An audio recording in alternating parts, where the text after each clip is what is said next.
was barely 22 or so, and we had one on the way, and now I got grandkids. So like I said this morning, it looks funny to me on how old Steve's gotten, but I'm about 3 years older than Steve, and so that's on me, I guess, isn't it, when it comes to that. But the girls, I told one of the older couples today, I said, the ladies all look the same, but some of you guys got old over the years.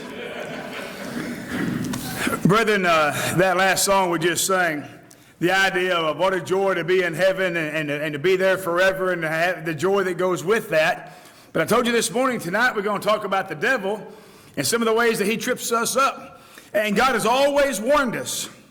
You had the great book of Job. I won't go through that tonight, but he is our enemy. We talked about Genesis 3 this morning. I don't know how long Adam and Eve were in the Bible. There's no way to know, but it doesn't, in the garden, but it doesn't seem like it was very long before the devil showed up and began to cause problems. He always has caused problems for us. You think about 1 Peter 1 and 1 Peter 5 and verse 8. Behold, your adversary, the devil, walks around like a roaring lion, seeking whom he may devour. But I think about what James taught us. Resist the devil, he'll flee from us. Brother, the world seems to have an idea that somehow the devil is this being that's stronger than we are. He is not as strong as you and I.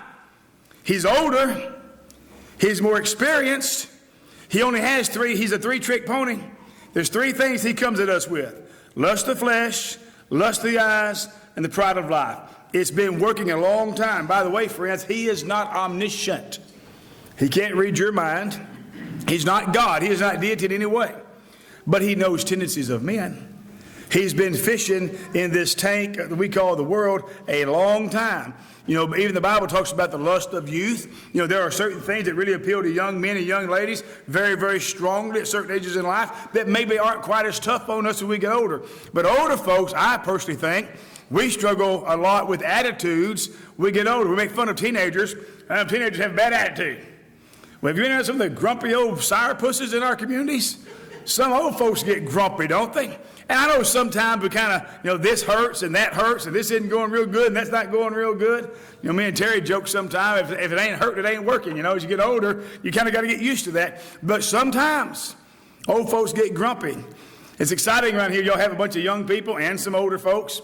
And sometimes, you'll hear older members say, I'm not saying, I'm sure it never happens here, but sometimes in other places you hear them say things like, these kids, they be careful where they're going to run into somebody and knock them down. And by the way, kids do need to be taught to be careful because you dead leg an older person, you could knock one down. Yes, watch out. But I reverse that sometimes. Say, all these old folks around here slow walking, got their walkers and canes in the way, and they get on out of the way. Now, by the way, that would be a bad attitude too, right? The fact is, we accommodate each other. Yes, the younger people need to respect and watch out for older folks. And older folks need to understand and try to remember, been a long time ago, what it's like to be a little guy. And what it was like when you raised your little guys, right? So there needs to be accommodation both ways. But the devil does know our tendencies. The devil also doesn't play fair.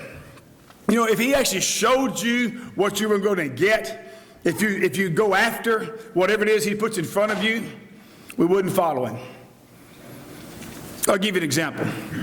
You ever gone into a truck stop type bathroom? You ever gone to one of those kind of bathrooms? If you're older, y'all have seen these. Nowadays, quite a few, Love's actually advertises clean bathrooms. Sometimes they are, sometimes they aren't, but that's the advertisement. But have you ever walked into the other kind of bathroom? You're out traveling, you go into one of those bathrooms, and you go there, you open that stall door, and there's that commode right there. And it's been used hard.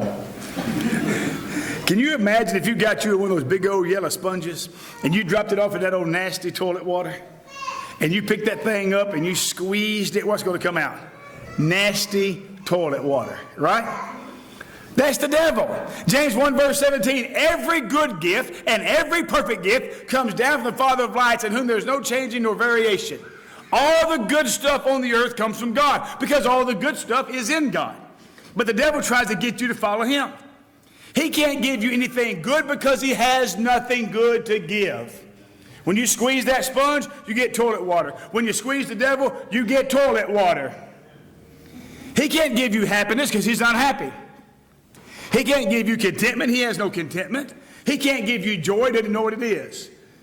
He can't give you a guilt-free conscience. He can't give you a happy home. He can't give you a good marriage.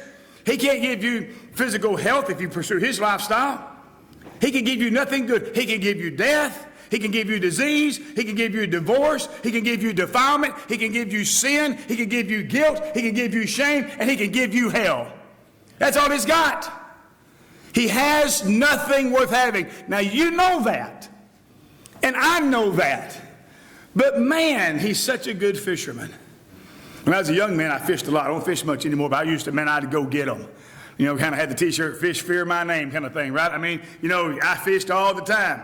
And I'd buy me some lures. You know what a lure is? Fishing lure?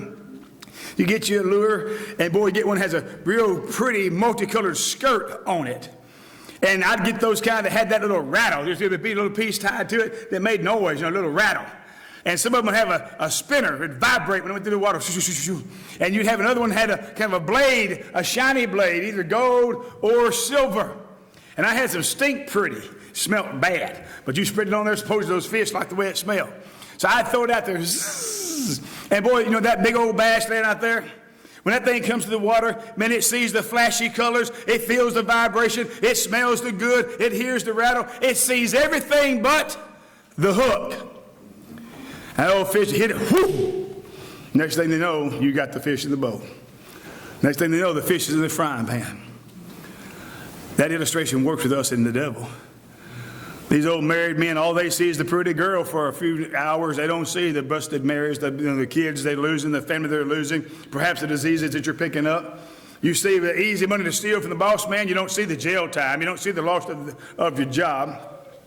You know, I have another beer before you climb in the car. You don't see the car wreck, the wheelchair, the dead bodies on the side of the road. The devil never shows you, see? Think about the beer commercials. You know, they're always good-looking people having a good time. When I was a kid, they were playing volleyball over the Rockies, you know. And then these old boys got rug belly, you know, those rug board bellies, they're all ripped up like Arnold Schwarzenegger. Okay, I better come forward somewhat. He's an old man now. I guess Dwayne Johnson, The Rock, you know, so whoever the muscle man is now. Or there's some drop-dead, gorgeous models, and they're just having this beautiful, beautiful bodies, beautiful hair, beautiful eyes. It's just so much fun. That ain't how most drinkers look. You know, the big old beer belly, the black eyes on the lady, knocked out teeth from the car wrecks, the addiction. You ever mess with a drunk, it ain't much fun. The devil's a false advertiser. So the way he gets us, back to my fishing story, he snares us. In 1 Timothy chapter 3, when God's talking about elders' qualifications, one of them is, one, he can't be a novice because he'll be puffed up with pride. But the next one is, you cannot have a bad name out. You have to have a good name in and out of the church, lest you be taken by the snare of the devil.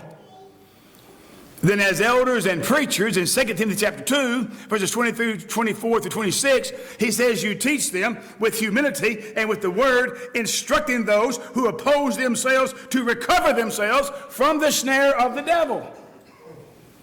The devil, he snares them. They don't even see what's going on. Many of y'all have raised sheep and goats. I have. Many of y'all have. And we set a lot of snares. And we set snares to catch coyotes and foxes primarily. And what a snare is, you find a trail where the animal's going through, and usually there's a low spot under the fence they can cross, and you put that snare. It's a round cable if you've not done this before. It's a round cable with a little slip knot on it, which is tied off to a fence post usually. And with that animal, they don't see the snare. They walk through it. The head goes through, but the shoulders don't. Or the first leg and head goes through, but the body won't. And you'll catch them every time. They never see the danger until they are caught.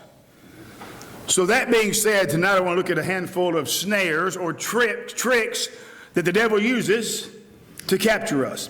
Now, some sermons I preach may not be necessarily needful for everybody in the crowd. This one is not one of those. I suspect every one of us has been guilty of at least one of these things. And by the way, most of these things on this list are not sinful by themselves. There's plenty of good things out there that can ensnare us. I mentioned fishing. How many men have skipped Sunday morning because the bass were biting? How many guys have missed church because the golf, just the course is in great shape? How many folks vacate, so nothing wrong with vacation, nothing wrong with the golf, nothing wrong with fishing, whatever it is you're doing, but God must always come first, Matthew 6:33. So let's look at a handful of these traps. One of the first ones is the money trap. It's so easy to put job before God. Now, you're old enough, most of y'all, to see the wisdom on what I'm going to get into. A lot of younger couples, I don't mean little kids, but there's a stage between high school and college when the kids are getting big enough to go off to school. Hey, my kid got a scholarship to Harvard. To see what the parent that says that is saying, we got a $100,000 a year scholarship going to be paid to my kid to go to Harvard University. You know what comes to my mind? Have you tried to find a church in Boston? I've been there, by the way. And we looked long and hard and finally found a congregation that wasn't worth the pavement it was sitting on when we got there. You know, you need to think about, well, you know, if they go there to get a good job, you let me have an 18-year-old kid for 4 years away from family, away from the church, and I'll show you it won't be one in 1,000 that ever comes back to the Lord. That's a dangerous time if you're in a good church, a good town with a good church. But it's especially dangerous on your own. You ever heard this lie told? Well, where's your, you ever run across your grown parents, your grown friends? How your kids doing? Oh, they're doing great. They're living, again, some big old city somewhere with no church in it, making bukus of money. And I don't mean to be mean, but I say, well, there's a good church up there? Well, no, not really. Then why take the job? Well, they got to go up there to get the money. Well, then you don't go get the money, right? Is your soul for sale or not? Yes or no? No. Matthew 6, verse 19.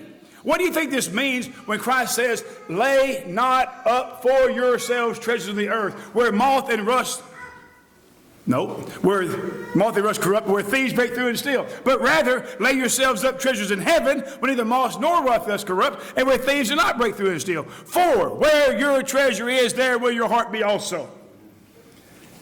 When we read verses like Matthew 6:33, seek ye first the kingdom of God, or that one, you don't put money ahead of God. That's what that means. This is not just theological theory 101 class. This is our lives. You cannot take a job that demands you leave your God. If we do, is that not a type of idolatry? That's all idolatry is putting something before God. In fact, it's putting anything before God. Ephesians 5, verse 3, let not covetousness be named once among you. 1 Timothy 6 and verse 9. We brought nothing into this world, but godliness with contentment is great gain. Think about that for a second. I like how Job said it. Now then ponder this for a second. We usually just say this and go on. Naked I came into this world, and naked I shall return. Blessed be the name of the Lord. He'd lost everything. He had lost his money. He had lost all his family except for his wife, and she was not really a support at that time, given what she was telling him to do. I'm not real hard on Mrs. Job. She had lost 10 kids in one day too, and she had lost all her money too. But she tells Job, curse God and die. That wasn't good advice. But ponder this for a second. He told the truth. We've all seen these babies. Many of us had kids. Many of us have grandkids. How's that baby come out of mama? We sometimes say, man, he was naked as the day he was born. When you're born stark naked. And when you die, they lay you on that cold table and you're laying there just naked too. Naked you come into this world and naked you leave it. Brethren, there is no stuff that goes with you to the next world. All the old mythological past, the pharaohs, I don't care how big a pyramid you build and how many virgins you put in there with you and how many horses, how many chariots, it doesn't come up. What we do with God is what life is about. All that we have that really matters. You know why today, this for us was so much fun? Because your life is about the people in it. It's about relationships. It's about people that you know and respect and love and have things that you do. That's all that you've really got. What do you have right now? Thanksgiving's coming up. It's my favorite time of the year by far. There's nothing like family and friends and taking time out of our schedules to really focus on what matters the most. So many times we get to pursuing money, and in our culture, and of course I'm just as proud an American as anybody, worse than most because we're from Texas. Jerry Clyde used to always say when it comes to people who are the most proud of their states, he said, Georgia and Tennessee are tied for second. But first place is Texas. He said, because a Texan, if he don't know something good to say about Texas, he'll make up a lie telling it about Texas. And that's kind of how we are. But when it comes to this point here, it's a whole lot more important that we be faithful to God and not be covetous. As Americans, we are so bottom line oriented. How much money's in it? How much profit's in it? Christ asked a question about profit once. What does it profit a man if he gains the whole world and lose his own soul? Or what should a man give in exchange for his soul? Matthew 16, verse 26, 27. The answer is nothing. God has to come first. If you find yourself compromising truth, in fact, I like how Christ says it in Luke 12 and verse 15, a man's life consisteth not of the things that he possesses. Your value before God is because of the soul that God put in you. Not the kind of car you've got, the kind of houses you have, how much land, how much stock. And we've all been blessed with much of that. There's nothing wrong with that. But keep priorities straight. Don't let the money ever get between us and God. You ever thought about that man in Luke 12? He had planted his crop and he had a good crop. Man, this year was a good year. The weather's been very moderate. The rain's been very consistent. Been a good year this year. He made a big old crop. And he says to himself, soul, thou hast much goods laid up for many years. I know what I'll do. I'll tear down my barns and build bigger barns. They wouldn't even hold it. And I'll say to myself, eat, drink, be merry. Well, God speaks and says, thou fool, this night thy soul shall be required of thee. Then whose shall all these things be? God is not against wealth. In fact, I challenge you to find me a poor patriarch. All those that serve God were blessed. Even David would say, behold, I was young, but now I'm old, and I have scarcely seen the children of the righteous man begging bread. Because the biblical principles of honesty and hard work and doing a good day's work for a good day's pay and praising God and giving to God and being a generous person, the way the world is structured, that there's going to be return on that. You don't do it for that reason, but God takes care of his own and always has. But this man, he was covetous and greedy, and it cost him his soul. Here's another one. There are many folks who fall into the trap of what I would call the majority trap. They want to be accepted by other people. I don't understand that. The online stuff, the social media stuff. Well, you didn't give a thumbs up. You didn't like my picture. I didn't see your silly picture. I was too busy working today. You know, trying to do something. Again, I'm not trying to make, if you're into that world, fine, okay? But I don't really care what you had for breakfast yesterday. You know, you send me a picture of your upside-down poached Benedict Arnold. I don't even know what a Benedict Arnold egg is. But anyway, whatever it is, not Benedict Arnold. Eggs Benedict. Well, I got that crossed up, didn't I? But the point is, I don't care if you're doing that. But there are people, seriously, their whole life revolves around what other people think about them. I'll tell you, young people, there's something. One of the hardest things in life when you grow up and become a young adult is breaking away from your parents. You know, in other words, mama and daddy can't and shouldn't want to run your whole life. But, you know, there comes a time when you've got to stand on your own 2 feet. You cannot try to live your life to please your daddy all your life. You can't live your whole life to try to please some, girlfriend if you're a young person. You can't live your whole life, we've seen this in the last few years, trying to satisfy the culture. The church that Christ died for will never be accepted by the world. By the way, Jesus Christ himself was never accepted by the world. You saw this morning how they killed him. They didn't kill him on a cross because they loved him, because he was real kind and sweet and gentle. He was real nice and taught the truth, but he would not yield. He did not compromise the truth on a single principle ever. John chapter 6 just jumps off the page at us. He's preaching there about the totality of how the souls of all men rest on their reliance and their allegiance to him. And the crowd says, these are hard sayings. Who can hear them? And those aren't strangers. Verse 60 says, and from that day forward, many of his disciples walked with him no longer. You know what he didn't do? As that crowd left, he didn't say, wait, let me rephrase that.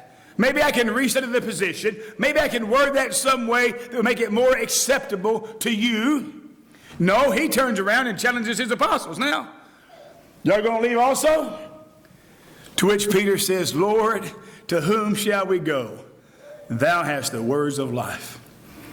I've asked this question many times when somebody gets all upset. Well, I just can't believe X. It is something God said. You ever heard that? I just can't believe that. I just can't believe the God I believe in wouldn't say that. Well, I'm reading it from God's book. He did say it.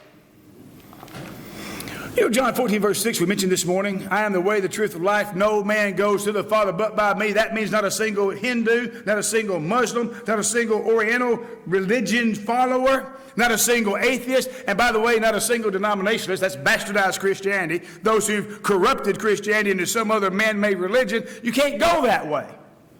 Either we follow Jesus or we don't.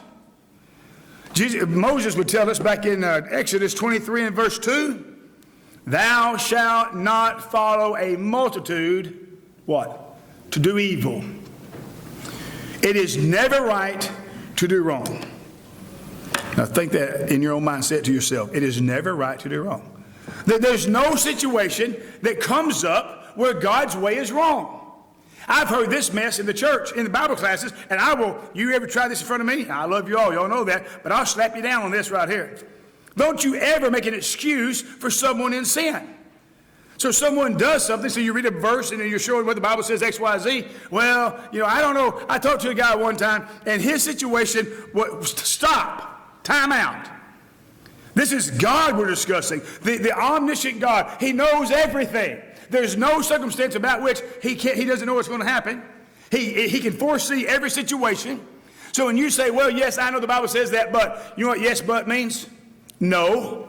Yes, the Bible says that, but this is why I'm not going to do it, or this is why I don't think I should have to do it.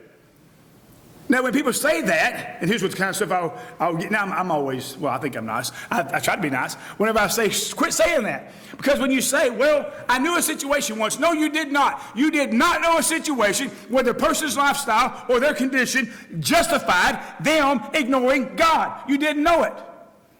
Someone says that, well, my situation, time out. You're the one, 8.2 billion people on the earth, and you're the one person whose situation God could not anticipate. You're the one. This life is so messed up that Jehovah God could not get you out of it. And I know it's also a lie based on what 1 Corinthians chapter 10, verse 13 says. There is no temptation that has befallen you except that which is common to man. And God is faithful. You hear me? And he will not suffer you to be afflicted beyond that which you're able, or be tempted beyond that which you can bear, depending on what version you're reading. But will with every temptation also provide a means of escape. So when I start to make an excuse, in truth, I am blaspheming God. When I say I can't because of X, you're pointing the finger at God saying, God is not fair if he demands I do it this way. That's a lie when you said it. It's blasphemy to the core because you're challenging the rightness, the purity, the omniscience of Almighty God. Now, I don't think the people who say that understand that. That's why I challenge them on it. I say, are you saying that God didn't know what would happen in your life? You think that's not how most folks live? Oh, I love Jesus, I love the Bible, but they still do X, Y, Z, A, B, and C. They dismiss the verses they find problematic, and they live the life they want to. You know how much the Bible I ignore? The part I want to ignore. Isn't that how you would do it? Hopefully we don't do that. But the point is, when we sin, it's a choice. Either I choose to remain ignorant what the Bible says so I don't know I'm doing wrong, or I know that it's wrong and I do it anyway, the willful sin. But either way, it's sin. If I fixed a big old stew for us tonight for supper, and I, on purpose, put a bunch of strychnine and arsenic in there and poisoned all y'all. Is that a sin? Well, yeah. Did you die? Yeah, because I did it on purpose, but nonetheless, you ate it. What if I'm cooking, I have a bottle there, and I think it's, beef stock. So I pour it in there, but it's the arsenic and the strychnine. It's an accident, and you eat it. Are you still just as dead, yes or no? Yes, and that's the point about sin. I'm sitting in sin whether I knew it I did it on purpose or by accident. It's still a problem. I cannot follow the majority. Matthew 7, verse 21, and the Bible shows you this. Where in the Bible? It is amazing to me how many people were absent the day that Bible was taught in Bible school. You ever notice that? When it comes to Genesis chapter 3, was God satisfied when Adam said that Eve gave it to him and he ate it? Did that excuse Adam? He made an excuse that worked? Nope. When you fast forward, I want to go to, let's just go ahead and go all the way to Matthew 7:21. I'll just make it quickly. Well, no, let's go back to Genesis 6. The Noahic flood. We're talking about the idea of the majority. When the flood is coming, for 100 years, Noah and his family built that boat. I don't know if they hired contractors or what, but nonetheless, they had it built, they got it done. And he preached for 100 years, get in the boat, get in the boat, get in the boat. It's going to flood, get in the boat. Nobody got in the boat. Majority versus minority. What happened to the majority? Did they drown or were they saved? They drowned. And only those who followed God were saved. You go now to Matthew 7:21. Christ discussing this very thing. By the way, in the Old Testament, thou shalt not follow a multitude of evil. Jonathan and his armor bearer. Jonathan says, hey, let's jump those guys. There's 20 guys down there. There's 2 of us. Let's go fight them. It may be that God's with us. For God is able to deliver us with many or with few. He wasn't a kid, but when the young man David attacked Goliath, he says, behold, I come at you in the name of the Lord. Everybody there, had they been laying odds, the majority would have bet that Goliath's about to lift this kid's head. And it wasn't very long until he did the opposite. Nobody would have picked him to win, but he won anyway. Matthew 7, verse 21. Well, I thought of another one. Elijah at Mount Carmel. 1 against 450. Who won? Elijah did. The 450 died. It just goes on and on and on. Esther to Mordecai. If I go in there, I could die. Well, God's people are about to be destroyed. Don't you think that you can escape by not doing your duty? And by the way, how do you know you weren't born for just such a time as this? And she says, okay, I'll go in there. You pray for me. And if I perish, I perish. The idea is you stand up. When Vashti, chapter 1 of Esther, was going to be paraded in front of all the men, she said, I'm not going to do it. She stood up. God has always held up the hero or the heroine who would do what was right in spite of the numbers. That's when your mettle is tested.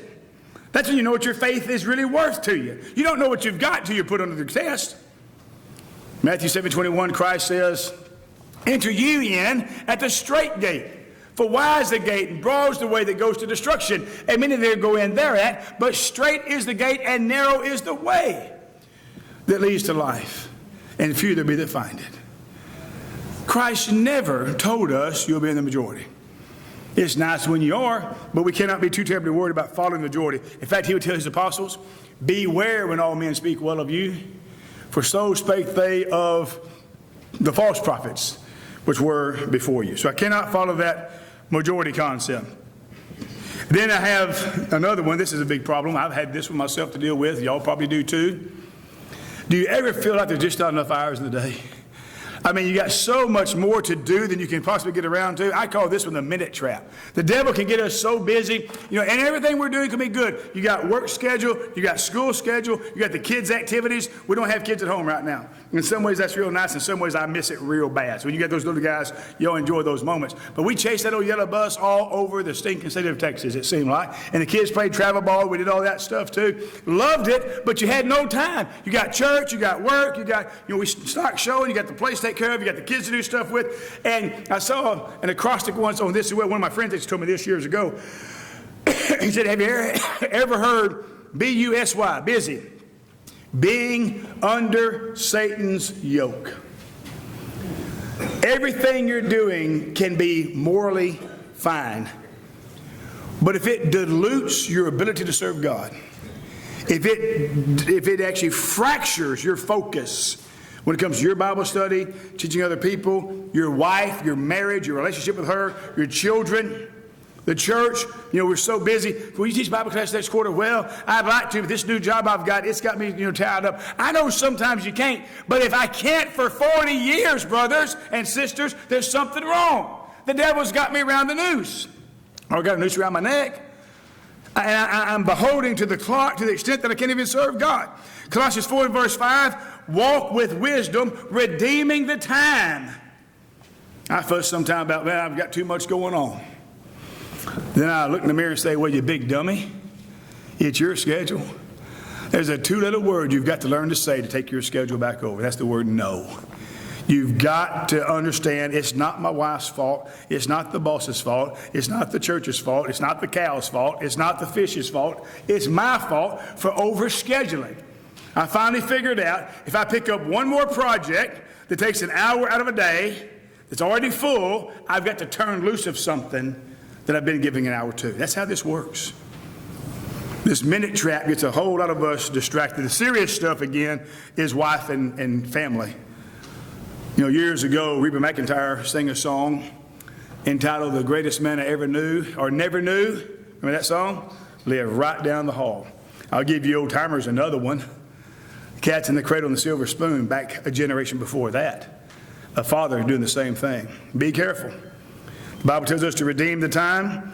In the context of Psalms, where David talks about how 70 years, if by strength we get 80 years, but soon our years are cut off and we fly away. But the previous verse is, Lord, teach us to number our days. I don't want to make any of y'all surprise some of y'all, but a few of y'all in this room, and maybe me too, we're in the short rows of life. We've already lived a whole lot more than we're going to live.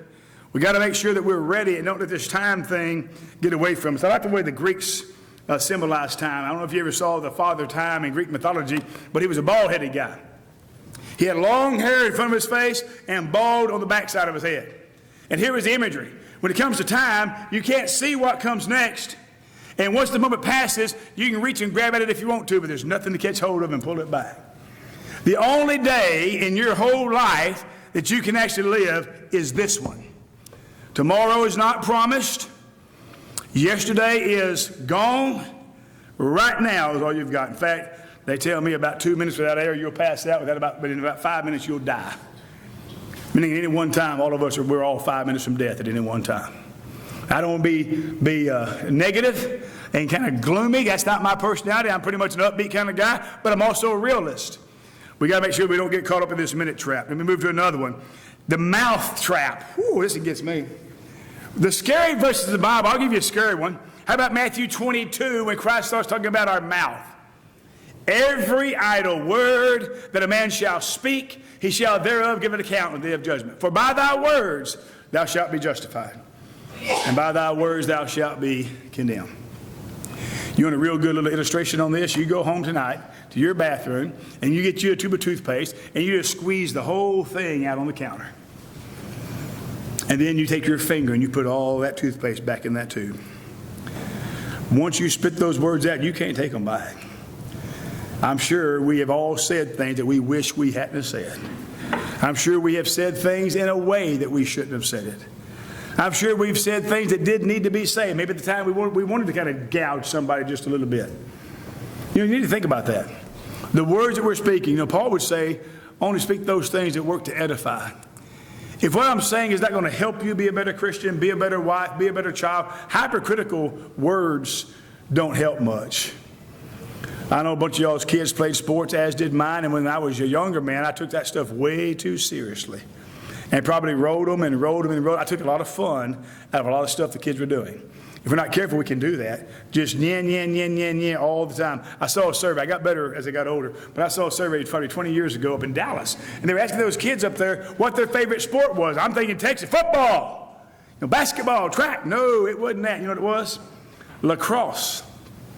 You know why? When they ask them why? Because my mom and dad don't even know the rules. You think about that, because we're always putting our 2 cents worth in about how they should be doing this and doing that. I finally, time my boys got in high school, they were all decent athletes, and we get ready to go to a basketball game especially. They played a lot of ball over the years. And Dawson, you got anything to say? I said, son, listen, you know how to play this game. You know everything I know about this game.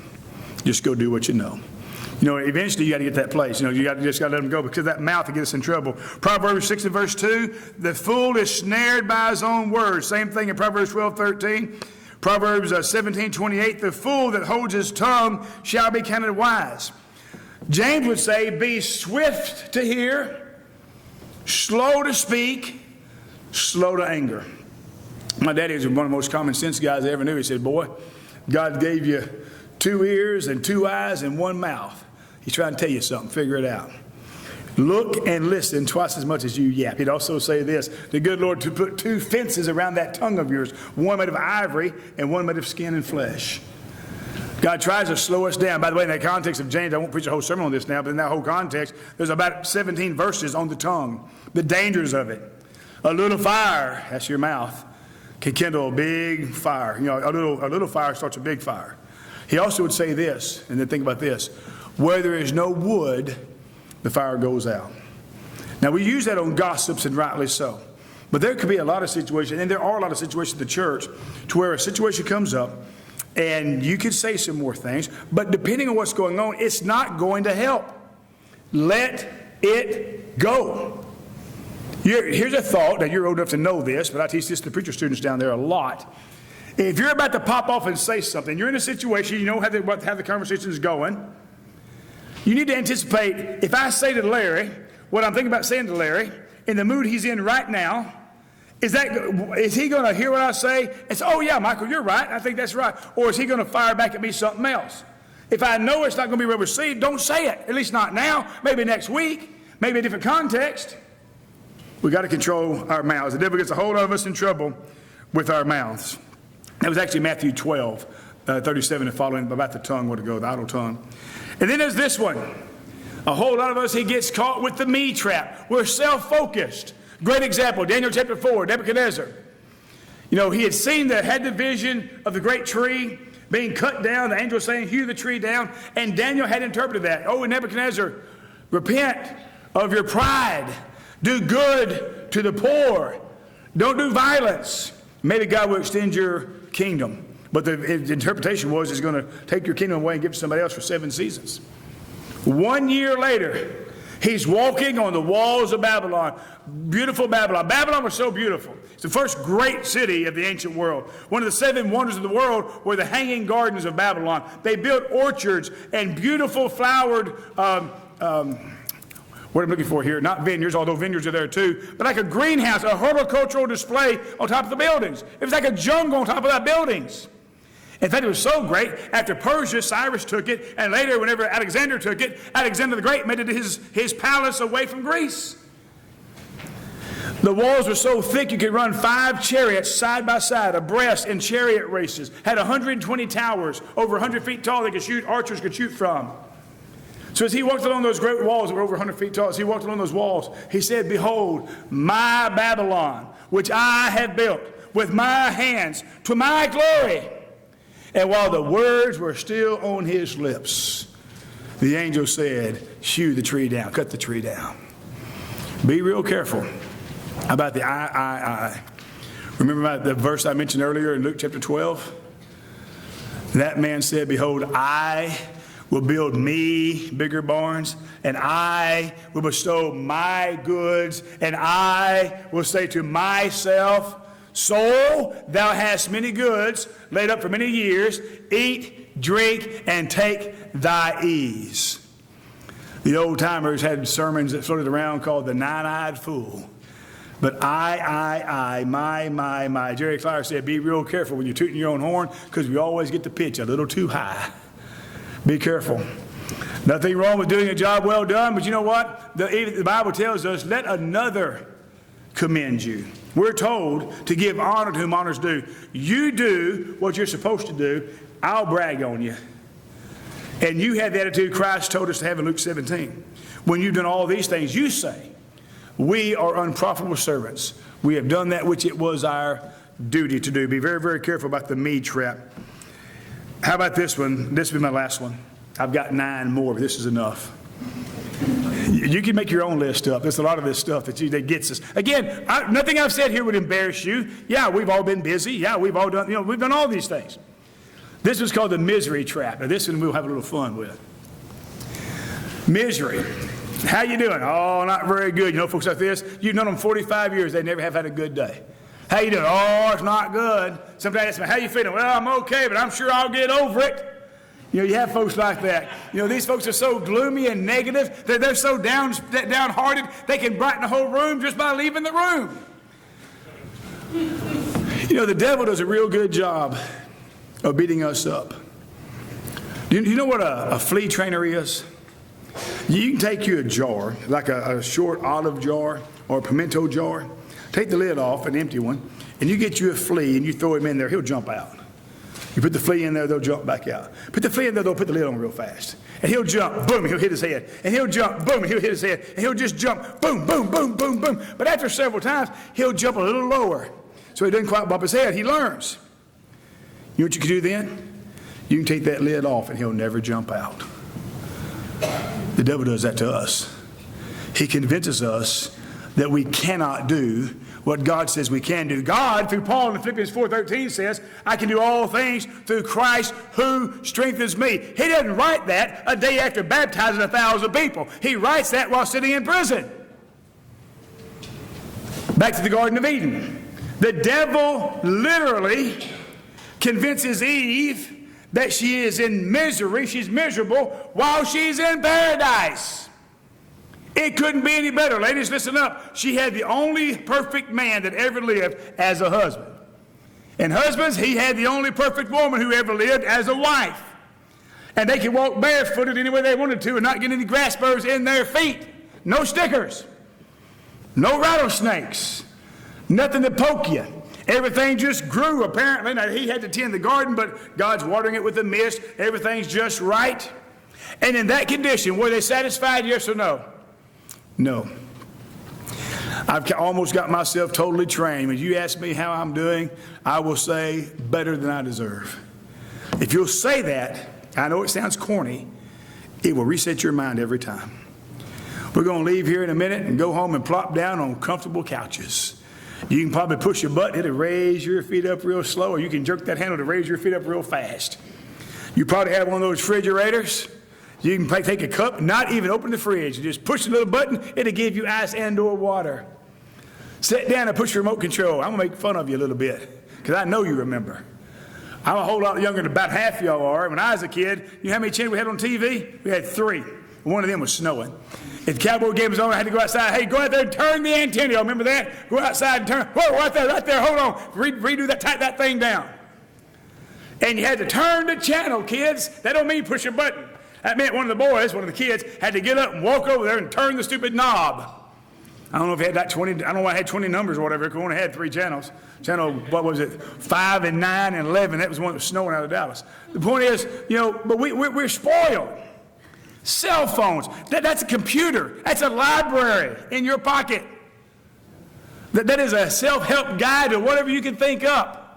You can YouTube anything. You farm boys can change a timing chain on a tractor, or if they got them. I don't even know enough about the so I guess they don't have timing chains. That's a gasoline deal there. Okay. Nonetheless, you can fix whatever's wrong. You can. I tell you what you can find. You can find where to put hydraulic fluid in 2008 New Holland tractor. I looked on mine all over. It ain't there, but it's there. You just got to know where to look. You can find all that. What are we miserable about? Most of us are fat. We can't put our shirts on anymore. You know, we got so much food, we can't even process the calories we eat a given day. Sleep in air conditioning, sleep in the heat. Get in cars, push a button, they crank up, air conditioning. The seat will adjust to your height or your whatever you're doing there. And yet we're miserable. Genesis 3 again, 1 through 6. How about 1 Kings 19, verse 4?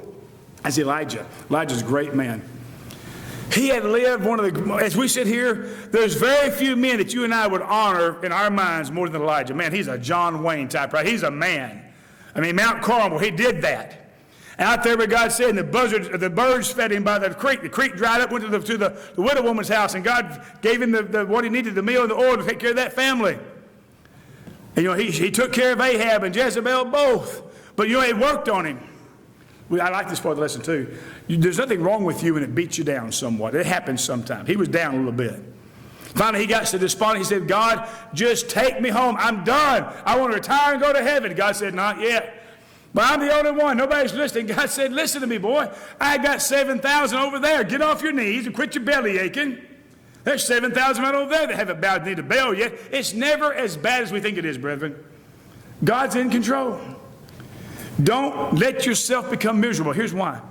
You start feeling sorry for yourself, and that's very easy to do. We probably all have played that little violin. You know what this is, right? The world's smallest violin playing My Heart Bleeds for You. But you know, we probably all have slipped into that hee-haw moment. Gloom, despair, and agony on me. Deep, dark depression, excessive misery. If it weren't for bad luck, I'd have no luck at all. Gloom, despair, and misery on me. Or agony on me. We've all played that game probably. But see, here's where it gets serious. I'm not saying when somebody dies, especially if it's suddenly, a really bad financial reversal, that's serious, I understand. Life gets complicated.